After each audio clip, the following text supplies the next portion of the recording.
ટાઈમથી બધા માણસની ઈચ્છા હતી કે ભાઈ તમે કંઈક સોશિયલ મીડિયામાં આવો. તમે એમને વાડીએ એટલી બધી ગાયો રાખી છે અને ખેતી તમારી ઓર્ગેનિક કરો છો, માણસોને દૂધ પહોંચાડો છો, પણ માણસને જરૂરિયાત છે ત્યાં સુધી તમારું પહોંચતું નથી. જે તમારા ઓળખીતા છે એટલું જ થાય છે.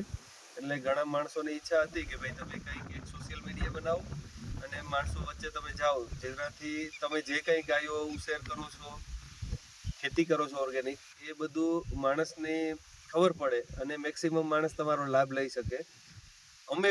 તમે પણ એનો લાભ લઈ શકો, કારણ કે અત્યારે સોશિયલ મીડિયા એવું છે કે સોશિયલ મીડિયામાં તમને ભાવ મળે.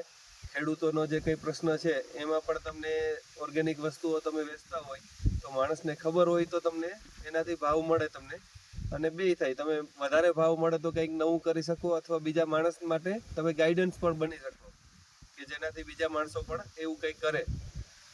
બીજું કે અત્યારે છે ને દવાઓમાં ને ઓરિજિનલ વસ્તુ મળતું નથી માણસને. અમારું આ ફાર્મ છે એ હાથિયાણી ગામ, એટલે સરકારી નામ પ્રમાણે હાથિયાણીને સુખપુર કહેવામાં આવે છે, એટલે સુખપુર છે. અને અમારું લોકેશન છે ભગીરથ ગીરગાય ફાર્મ. તમે એમાં પણ જોઈ શકો છો અને અહીંયા મુલાકાત પણ લઈ શકો છો. અત્યારે અમે ઘઉં વાવેલ છે તો એ પણ જોજો. અહીંયા બાજુમાં ઘઉંમાં જ અમે ઊભા હતા. ઘઉંની સાથે અમે છોકરાઓને બધા કરતા હતા કે પાપા આજે જ આપણે યુટ્યુબ ચાલુ કરીએ અને બધા સોશિયલ મીડિયામાં ચાલુ કરીએ, જેનાથી આપણો ફાયદો માણસને મળે. એટલે અમે લોકો આજે અહીંયા વાડીએ હતા તો આ છોકરાઓ કે ચાલો અત્યારથી જ ચાલુ કરીએ, એટલે મેં કીધું ઓકે ચાલુ કરો. બાકી અમે લોકોએ આ ફેમિલી ફાર્મર ચાલુ કર્યું છે.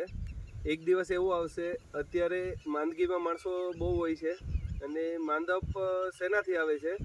જે રસાયણો ખેતરમાં વપરાય છે, રાસાયણિક દવાઓનો એકદમ બેફામ ઉપયોગ થાય છે, એના લીધે માણસો એવું બધું ખાય છે, એના લીધે માણસો માંદા પડે છે.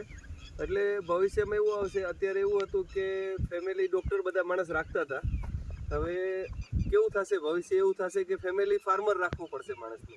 એટલે તમે લોકો આજથી જ અમને તમારા ફેમિલી ફાર્મર, તમારા ફેમિલી મેમ્બર તરીકે અમને સાથ આપો અને અમે તમને ભવિષ્યમાં ગ્રેટ વસ્તુઓ આપશું. અત્યારે પણ તમને જે માર્કેટ કરતાં સારી વસ્તુઓ તમારા સુધી પહોંચાડશું. અમે પોપિયા વાવેલ છે, જેમાં કોઈ પણ જાતનું ખાતર કે દવા કોઈ જાતનું કંઈ કરેલ નથી.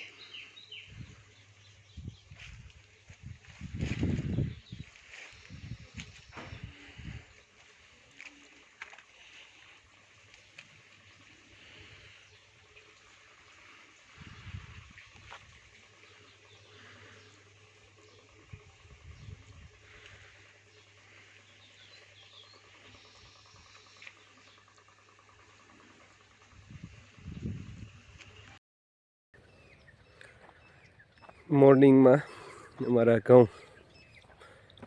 આપણે આ ટુકડા ઘઉં વાવેલા છે. આ ખેતરની અંદર આપણે એકદમ નહીવત દવાઓ અને ખાતરો વાપરીએ છીએ.